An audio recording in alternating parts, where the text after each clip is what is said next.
And China has urged the United States to stop creating tension in the South China Sea in the name of navigational freedom. CCTV's Audrey Siek gives us a review on the dispute over the waters.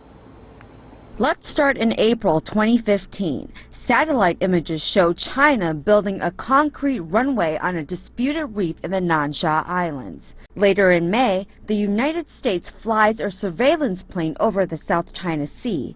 The Chinese Navy issues 8 warnings for the plane to leave. Later in July, the U.S. carries out another surveillance flight. Just 2 days later, China's Navy holds a 10-day live-fire maritime drill. In the same month, an international arbitration court in The Hague hears a case brought by the Philippines challenging China's sovereignty. Beijing says the court has no jurisdiction. Later in October, the U.S. sails a missile destroyer within 12 nautical miles of one of China's man-made islands in the Nansha chain. China protests this move.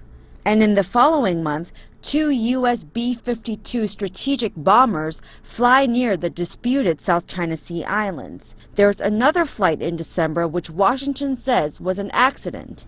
Beijing calls it a provocation. In January 2016, China lands a plane for the first time on one of its new island runways in Nansha. Both Vietnam and the Philippines file formal diplomatic protests. Soon after, Taiwan leader Ma Ying-jeou visits Taiping Island in the South China Sea. Vietnam, the Philippines, and the United States criticized the visit. And just a couple of weeks ago, another U.S. destroyer sails within 12 nautical miles of a Chinese island, this time in the Xisha chain. China says the People's Liberation Army warned the ship, which sailed away. Audrey Siek, CCTV.